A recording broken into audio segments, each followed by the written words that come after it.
¿Cómo andan? Bienvenidos. Te invito a que dejes tu like, por supuesto, como ticket de entrada para poder ver el video. Es absolutamente gratuito también suscribirte a mi canal Marce González CX. Quiero hablar de los octavos de final que dejaron un verdadero tendal en el fútbol argentino. Es cierto, todavía falta un partido a disputarse, va a ser el miércoles entre Lanús y Tigre. El Grana acaba de salir campeón de la Copa Sudamericana, pero todo lo que pasó ha sido tan importante, tan relevante, yo no pude reaccionar, excepto al partido de Boca, a ninguno, que quiero hacer este video especial para hacer una especie de gran resumen de todo. Ojalá que no se haga muy largo, porque de verdad que dejó y deja mucha tela por cortar todavía el resabio de la primera fase de playoff en el fútbol argentino. Te propongo ir paso por paso y a medida que fueron apareciendo los partidos. Todo esto comenzó el sábado a la noche con Argentinos Juniors Vélez. El bicho de la paternal dio el golpe, el partido se jugó en Liniers, el local Vélez, por supuesto, y Argentinos, que sigue siendo, me parece que sin lugar a demasiada discusión, uno de los equipos que mejor juega al fútbol aquí en nuestro ámbito, se impuso y bien frente a Vélez. Es cierto, no hubo una gran diferencia en el desarrollo del partido, no es que lo vulneró por todos lados, pero sí supo el equipo de Nico Díez aprovechar sus momentos favorables. Y Vélez, con Guillermo Barros Esqueloto, va a tener que replantearse, me parece, un par de cosas importantes. Sobre todo, lo que le cuesta el protagonismo en los partidos que son decisivos de verdad. Es muy cierto que se quedó con 2 títulos estrellas hoy por hoy, que está tan, a mi gusto por lo menos, desvalorizado, porque se entregan campeonatos, títulos, estrellas casi a diestra y siniestra, y por un partido te entregan y casi con el mismo valor que lo que significa haber ganado todo un campeonato largo. Cosas raras que están pasando en el fútbol argentino de muchos años o de no tantos años a esta parte, pero pasan. Y de esa manera, Guillermo, siendo el técnico de Vélez, ya tiene 2 estrellas por haberle ganado un partido a Estudiantes de La Plata, un partido a Central Córdoba. ¿Están en las mismas condiciones que todos? Sí, es verdad. Pero también no hay que dejar de apuntar que en los partidos fuertes, ya sea del campeonato local o como por ejemplo cuando tuvo que afrontar contra Racing en la Copa Libertadores, el equipo de Guillermo, Vélez, no estuvo a la altura. Y ahora, en la primera oportunidad de mata-mata, queda fuera de local contra Argentinos Juniors. Obviamente que no es un rival sencillo, eso lo tengo clarísimo, pero Vélez, con muchos juveniles y alguna dosis importante de experiencia, se suponía que podía hacerle un partido con equivalencias. No fue así. El primer tiempo 0-0, pero después, en cuanto lo pudo romper, Argentinos Juniors en una ráfaga, un par de minutos, primero, segundo gol, con una figura destellante como lo es López Muñoz, el sobrino nieto de Diego Maradona, justo en el día de hoy que se recuerda el 5º aniversario del fallecimiento de Diego. La verdad que tiene en este jugador del bicho de la paternal un buen heredero, salvando por supuesto las distancias, pero es un gran jugador, es el desequilibrio que tiene el equipo de Nico Díez, el distinto, y que lo lleva a asomarse con buenas posibilidades, porque el próximo rival de Argentinos será Boca en la Bombonera, y hoy por hoy me parece que con su fútbol no tiene por qué temerle a nada ni nadie, más allá de la circunstancia de jugar nuevamente como visitante. Ya vamos a llegar a Boca, por supuesto. Este fue el primer partido del sábado, que cerró la noche con una grandísima polémica, pero grandísima polémica. Se podía prever que algo podía llegar a pasar. Cuando está involucrado Central Córdoba de Santiago del Estero, lamentablemente con la sombra, el aura o lo que quieras de Toby Gino por detrás, todo el mundo hoy por hoy sospecha, siente este mal olor que hay en muchos lugares, en demasiados rincones del fútbol argentino, y esta lamentablemente no fue la excepción. Terminó ganando el equipo santiagueño, claro, en el medio de todo eso, para que ese 2-1 final sea favorable para el local, que hubo una intervención demasiado decisiva del árbitro Nazareno Araza, uno de los tantos árbitros malos que hay en el fútbol argentino. Definitivamente es un mal árbitro. El tema es ver cuán maleable puede llegar a ser, algo que uno puede llegar a sospechar, no nos vamos a hacer los boludos en estas cuestiones, pero que, por supuesto, nadie puede llegar a tener ni siquiera una mínima prueba. Si creemos que puede ser maleable, si creemos que puede llegar a ser susceptible a alguna sugerencia, jamás lo podremos probar a todo esto, pero en el desarrollo del partido los hinchas de San Lorenzo terminaron absolutamente locos e histéricos. Creo que tienen sus razones, sin exagerar. ¿Por qué? Vamos a la puntualidad. San Lorenzo empezó ganando el partido 1-0, un buen quito de Romaña pasando la mitad de la cancha. El colombiano encabezó el ataque de San Lorenzo, pase a la izquierda, golazo. Al ángulo, San Lorenzo, este San Lorenzo de los casi milagros de la mano de Ayude y un grupo de jugadores juveniles importantes, respaldado por un par de los grandes, Cuello, Cerruti, más Romaña, parecía poder superar esta instancia y meterse en los cuartos de final, que ya sabiendo que está dentro de la Copa Sudamericana y en el contexto de caos absoluto que tiene institucionalmente, era por supuesto que muchísimo más que destacable. Todo cambió en el segundo tiempo y a raíz de un penal. En ese penal cobrado por Novelli, que en realidad es a cargo, perdón, sí, digo Novelli y no está mal lo que menciono. Novelli es quien estaba en el VAR. Araza no lo había visto en primera instancia. Novelli lo llama, revisa la jugada y cobra penal. Es penal discutible. Yo no creo que sea como para colgar al árbitro de Plaza de Mayo por haber cobrado ese penal. Soy absolutamente sincero con esto. En el movimiento rápido de la jugada, grité en mi casa, penal. Penal, ¿sí? Porque el movimiento de caída es verdaderamente brusco. Después buscas una cámara, otra repetición de adelante, de atrás. Y la verdad es que ciertamente de esa clase de agarrones hay muchos por partido. Y te cobran los que tienen ganas. Este es el gran problema. Te cobran las veces que tienen ganas de cobrártela o cuando le pinta al que está en el VAR llamar al árbitro principal. Araza no lo había cobrado, llamó Novelli, lo fue a ver al monitor, cobraron penal. En esa secuencia terminan amonestados 3 jugadores de San Lorenzo. Enloqueció. Y este es el gran problema y que no se le debe deducir a otra cosa más que la irascibilidad que mostraron en un momento que justamente lo que tenían que hacer era mantener la calma los jugadores de San Lorenzo, entre ellos Romaña. Romaña perdió la cabeza un rato después porque del penal derivó el empate de Central Córdoba de Santiago del Estero, lo fueron a buscar y evidentemente cayó como un pichón. Todo lo grandote que es Romaña enfrentándose con un chiquitito, poniéndose cara a cara, y el chiquitito de Central Córdoba de Santiago del Estero lo hizo entrar como un campeón. Romaña cayó, es verdad, no existe la agresión, no hay cabezazo, no hay nada, simplemente haberse puesto cabeza con cabeza, pero le dio la oportunidad a Araza, para mí, con una reacción demasiado, pero demasiado extrema. El árbitro del partido le muestra la amarilla y al ser doble amarilla no puede ser revisada por el VAR. Doble amarilla para Romaña, que estaba amonestado justo por la protesta del penal, y para afuera. San Lorenzo se quedó con 10. Ahí terminó el partido literalmente para el equipo de Ayude. No lo pudo remontar nunca más. ¿Por qué? Porque ya estaba demasiado nervioso, descolocado, ido del partido, pensando que todo iba a ser en perjuicio de ellos, y obviamente esta circunstancia la supo aprovechar Central Córdoba de Santiago del Estero. ¿Sabes cuál es el gran problema de aquí? O de todo esto, es que todos desconfiamos de todo. Y por supuesto que tenemos nuestras valederas razones para todos desconfiar de todo. Pero a San Lorenzo de verdad que se le fue la cabeza, expulsado a Romaña, y después Central Córdoba lo atacó, le llegó por todos lados y justifica el resultado de victoria.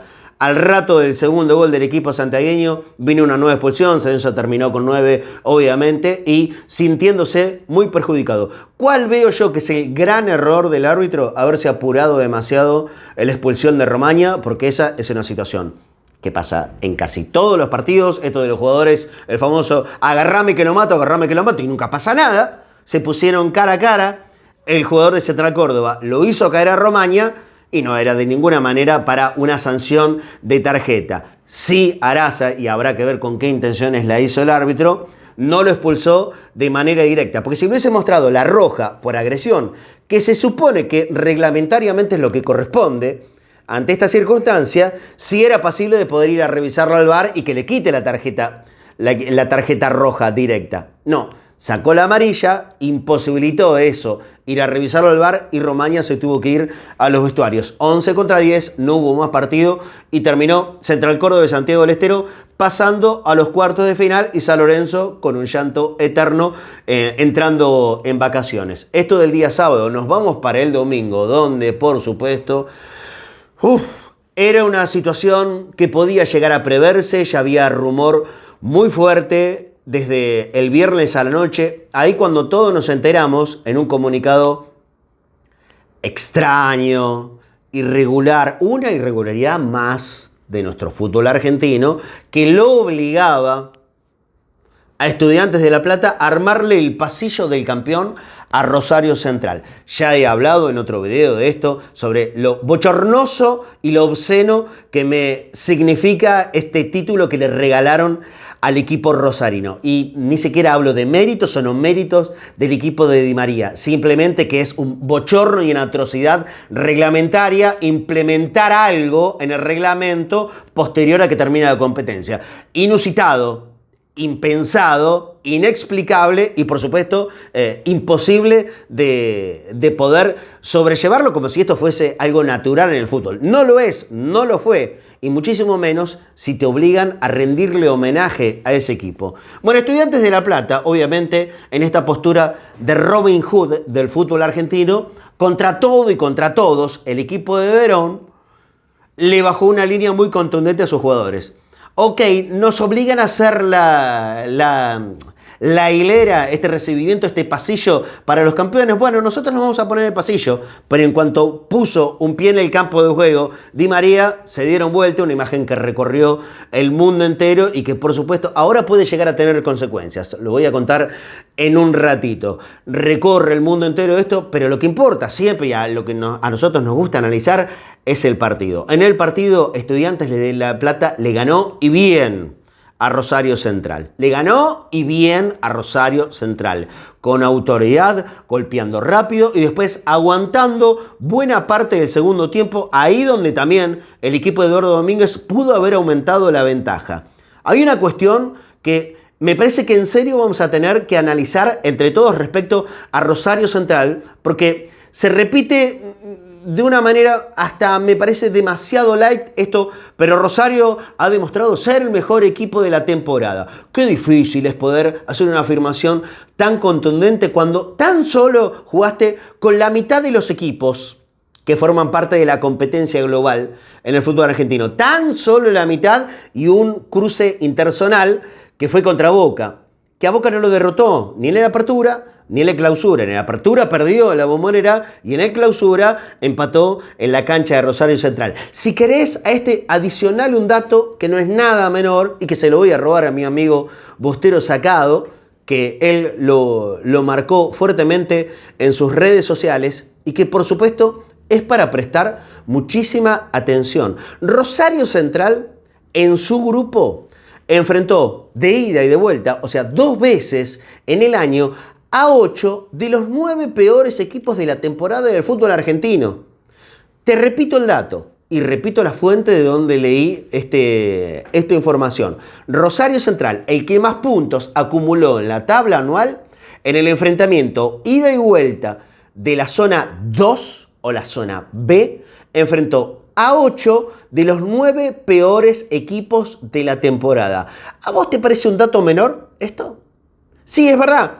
Acumuló más puntos que todo el resto. Esto es indiscutible. Ahora, ¿catalogarlo como el mejor equipo del fútbol argentino?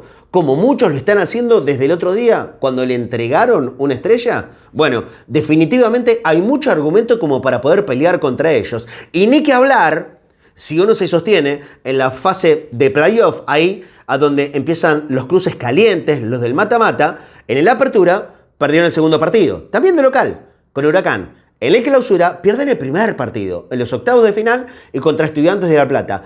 ¿Estamos todos muy seguros que Rosario fue el mejor de todos en la temporada? De mínima discutible. Lo que importa es que Estudiantes en la cancha le ganó muy bien el partido a Rosario Central y lo mandó para la casa. Ahora 2 meses casi enteros de vacaciones para el equipo que más puntos acumuló en la temporada del fútbol argentino. Nos trasladamos a la noche del domingo y ahí aparece Boca. Un Boca que le costó mucho el partido contra Talleres de Córdoba.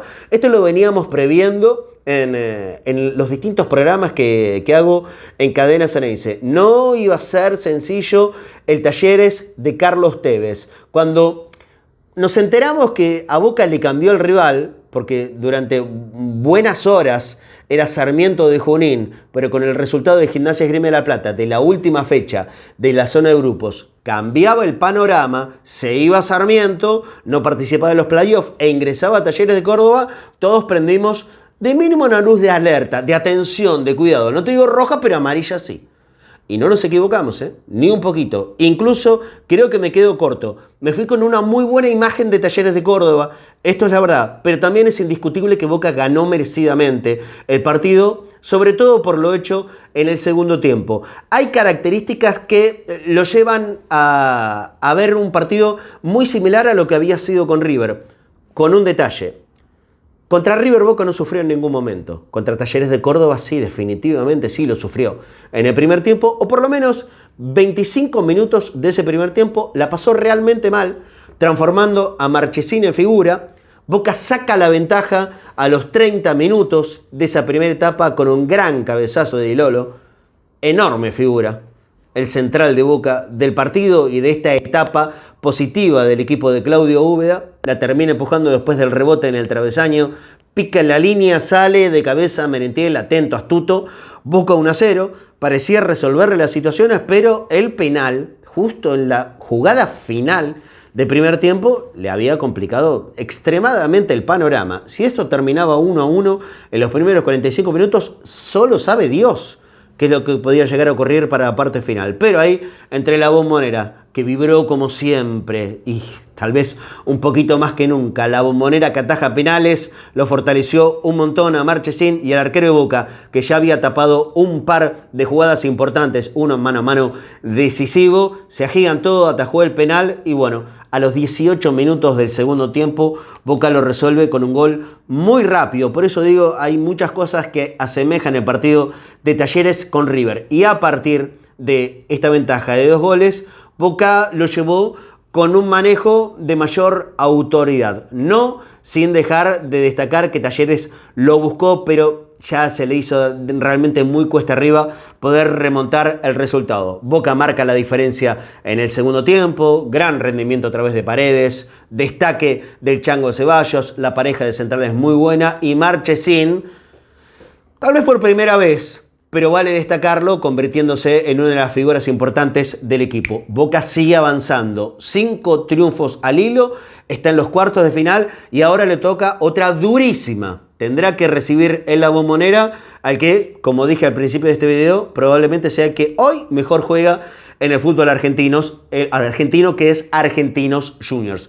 Casi una final, te diría. Quien pase eso puede transformarse sin lugar a dudas que el principal candidato para quedarse con el título. Cerrado el domingo, nos tenemos que ir al día lunes. El día lunes se disputó en primer turno el superclásico del fútbol argentino, con 10.000 millones de comillas esto. ¿Por qué lo digo? Porque lo dirigió Ramírez, el árbitro mejor catalogado hoy por hoy. Y en el VAR estuvo Paletta, el VAR mejor catalogado hoy por hoy. ¿Quién se enfrentaban? Milan-Inter, Juventus-Milan, Barcelona, Real Madrid, Boca, River, Boca, no. Barracas-Riestra. Riestra-Barracas, en realidad se jugó en el Bajo Flores, en la cancha de Riestra, y lo termina ganando Barracas Central, casi faltando nada más que 5 minutos para que se termine el suplemento. 0-0 en los 90 minutos, partido espantoso de ver en los primeros 45 minutos, lo confieso, después me fui. No podía seguir mirando, es que un horror, el peor partido que se vio en los últimos 79 años en el fútbol argentino. Una cosa espantosa. Me fui, terminó esto en los 90 minutos y en el alargue, faltando 5, Blandi lo acomodó y Barraca Central, que llegó con demasiada polémica a esta instancia de los playoffs, ya está acomodado en cuartos de final. Ahí está Barraca Central. con la lesión del arquero de Riestra en el medio, le dislocaron, le fracturaron uno de los dedos porque le pateó la mano Breuer, el delantero de Barraca Central. El tema es que el equipo de Chiqui Tapia avanza. En el medio está Insúa, avanza. ¿Y hasta dónde le llegará? No sabemos. Ganó, lo dejó afuera a Riestra, que hasta hace muy poquito era un fuerte invencible de local, perdió 2 consecutivos ahora. Primero con Independiente y en esta instancia de playoff quedó fuera contra Barraca Central. No da para decir mucho más, sinceramente. El último turno del lunes, bueno, el partido que despertaba probablemente mayor expectativa. Por el morbo, porque es un clásico, porque era Racing contra River después de la reciente eliminación de la Academia de la Copa Argentina, Maxi Salas, el Huevo Acuña, bueno, todo eso que envolvía un River que se caía a pedazos, que terminó clasificando, rajuñando, tómalo literal o como quieras, pero rajuñando, que clasificó a los playoffs, Gallardo en su hora más crítica y Costas, que tenía que demostrar que su equipo podía levantar anímicamente después de lo que fue hace un par de semanas la eliminación de la Copa Libertadores. Tuvo de todo el partido, de todo, pero de todo es de todo. Y un final apoteótico para todos los hinchas de la academia. Hay que ver las reacciones de los distintos hinchas y youtubers de Racing para entender que este de ayer para Racing no solamente fue el gran triunfo de todo este año, sino creo que es el gran triunfo de muchísimos años esta parte, y en esto involucro campeonatos y copas obtenidas en el último tiempo. Lo que festejó ayer el hincha de Racing es equivalente a un polvazo futbolero de aquellos. Claro, ganar un clásico en estas circunstancias, con todo este morbo que estaba metido en el medio en el último minuto, y bueno, genera empatía. Alguna vez nos ha pasado a nosotros, a favor, en contra. Entonces sabemos perfectamente lo que un futbolero de ley puede sentir en ese momento. Te estalla el corazón en 40.000 pedazos. A favor para los que ganan y no me quiero ni imaginar para los que pierden. La realidad es una. Estamos ante el peor River, pero por lejos, el peor River desde que volvieron del descenso. Esta es una realidad incontrastable. En la cancha, por cómo juega, y en los números, todavía muchísimo más. Ayer me pasaban un dato estadístico que es demoledor. De los últimos 13 partidos, es decir, 39 puntos en juego, en distintas competencias, involucro Copa Libertadores, Copa Argentina, zona de campeonato y un partido de playoff del torneo argentino. 13 partidos, 39 puntos. River solamente consiguió 7. De 39 puntos en juego, River solamente consiguió 7. Es una catástrofe para cualquier equipo. Grande, mediano o chico, es un desastre. Y si hablamos de River, por supuesto que mucho más. Y si hablamos de Gallardo, esto se deberá potenciar por 1000. Por 1000. El tema es que en el último minuto, Martirena lo hundió. Lo hundió a un técnico que tiene la continuidad asegurada. Yo estoy completamente seguro de esto, por supuesto, nadie lo va a admitir públicamente. El presidente de River no va a salir y decir, no, la verdad es que me equivoqué, me apresuré en hacer una conferencia de prensa, hacer como que firmábamos, tengo que replantearme un montón de cosas porque este equipo es un verdadero desastre y el técnico no lo saca adelante, no le encuentra la vuelta. Siempre la responsabilidad pasa a ser de los jugadores, los que tienen que dar la cara son los jugadores, y él, en la vez que se le ocurre ir a la conferencia de prensa, siempre es un hombre de la autorreferencia permanente. El autorreferencial Gallardo. Que él está entero, que él está bien, que él ganó, que él sabe también lo que es perder, que el yoísmo ilustrado del muñeco Gallardo.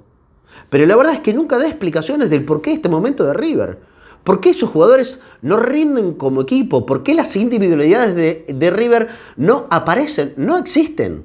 Solamente es Quintero y un ratito. Porque podemos cronometrar en 5, 10, 15 o 20 minutos la máxima prestación que tiene el que es, sin dudas, el jugador que puede darle un cambio de cara al equipo, Juanfer Quinteros. Pero dura poco, porque el físico tampoco le da. y no tiene otra cosa como recurso futbolístico para pelearle a nadie. Hoy River pierde con todos. Racing lo ganó bien y mira que lo respetó Racing. Mira que Racing lo respetó en serio. El equipo de Costas sale como una tromba en todos los partidos. Lo golpeó muy rápido. A los 3 minutos ya estaba ganando con un centrazo de Rojas y un cabezazo bárbaro de Solari. Si seguía en esa misma secuencia de intensidad, lo arrollaba y lo podía golear, porque hoy River es un papel glacé. Lo soplás y vuela. Pero no, lo respetó, lo dejó levantar, lo dejó volver a ponerse en partido ya en el primer tiempo. Sinceramente, con mucha escasez de creatividad. River no juega, no tiene juego. Es pelotazo y tratar de ver cómo resuelven, si es que me resuelven, los que están arriba. Maxi Salas se convirtió literalmente en un autito chocador. Driussi no toca la pelota. Nacho Fernández, lo que le puede llegar a aportar en el equilibrio en la mitad de la cancha y sobre todo en personalidad. Enzo Pérez en la mitad de la cancha, pero después River tiene enormes problemas defensivos. Si no lo salva Armani, no lo salva nadie. Los defensores son un verdadero desastre. Montiel no justifica de ninguna manera seguir en la selección argentina. Más allá del nombre, el recuerdo y el penal en la final contra Francia, no, por rendimiento, de ninguna manera justifica seguir siendo convocado para la selección argentina. Lo mismo le cabe a Acuña, exactamente lo mismo le cabe a Acuña, que tuvo un día hostil. Bueno, ¿viste? Cuando te ganan las cosas, jodete, hermano, ¿qué querés que te diga? Te hiciste canchero en la anterior, ahora le ibas a pagar. No así Maxi Salas, que obviamente los hinchas Racing no lo recibieron con mucho cariño, pero tampoco lo hostigaron como sí hicieron con Acuña. Maxi Salas, nulo, cero. Casi desde el primer rato de partido, Gallardo preguntándole y mostrándole el fastidio también para el jugador, diciendo, dale, movete. Se pensaba que estaba lesionado. En realidad no había ninguna lesión. El rendimiento es muy pobre, es muy bajo. ¿Juega de lo que tiene que jugar Maxi Salas? ¿No es un error también de Gallardo en la ubicación, o la función, mejor dicho, que le hace hacer al ex delantero de Racing? En Racing hacía una dupla bárbara con maravilla, pero nunca Maxi Salas había sido el 9. Ahora ayer jugó con Driussi, pero también como un delantero típico. El tema es que no resuelve nada, River juega cada vez peor y pierde como casi siempre. Pierde como casi siempre. De los últimos 13 partidos, 39 puntos, solamente 7 obtenidos, 2 victorias. 2 victorias. Nada más que 2 victorias. Una Racing en la Copa Argentina. Otra contra Talleres en Córdoba. Y se le suma el puntito, que después fue eliminación contra Independiente Rivadavia de Mendoza en la Copa Argentina. Todo el resto son derrotas. De local, de visitante, donde sea. Pierde, River pierde siempre. ¿Y sabes por qué pierde? Porque juega mal. Porque es uno de los peores, si no el peor equipo argentino del último trimestre, sin lugar a dudas. Los números hablan por sí solos. Ahora, ¿qué pasará con Gallardo? Bueno, continuará. Tendrá que hacer una renovación absoluta. La gran pregunta, me imagino, que le surge a los hinchas de River es, ¿y Gallardo no se tendrá que renovar también? Bueno, dicho por el rendimiento y por cómo se ha manejado en el último largo año de River, y evidentemente el técnico no es lo mismo de lo que era antes. Y yo sigo afirmando, River extraña muchísimo, no a un jugador, no al Gallardo de antes, sino al que más extraña es a Rodolfo D'Onofrio. Vos sabés perfectamente a qué cosa me estoy refiriendo. Así terminamos esta primera parte con un partido final que se jugó en Santa Fe, y el Lobo de La Plata sigue con un envión que nadie sabe hasta dónde puede llegar. Tremenda actualidad de Gimnasia de Esgrima, que lo eliminó y lo sacó de competencia a Unión de Santa Fe, y con un dato que no es nada menor. Gimnasia es el único equipo que ha pasado esta primera instancia de los playoffs del grupo 2 o del grupo B.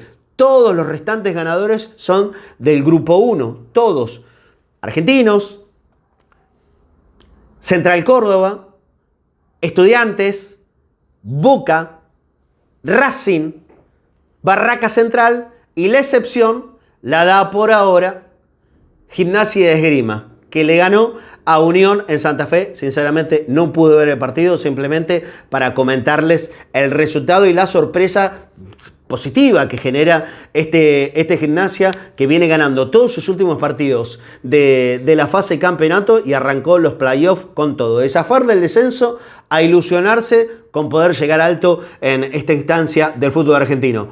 Y Argentina ya tiene varias experiencias de equipos que fueron sorpresa, dieron el golpe. La última la tenemos muy cercana con Platense.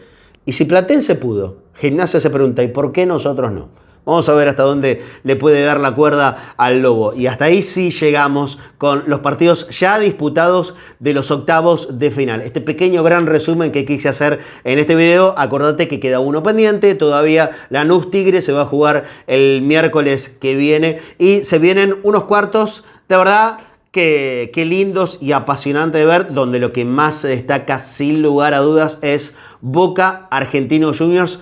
Casi una final anticipada. Veremos cómo se da ese partido de la Bombonera. Si te gustó este pequeño gran resumen de los octavos de final playoff de fútbol argentino, te propongo dejes el like, suscríbete gratis a mi canal. Esto sale en mi canal, Marce González CX. Nos vamos a estar reencontrando muy prontito para más análisis del fútbol argentino y si de internacional, por supuesto que también. Abrazo grande para todos.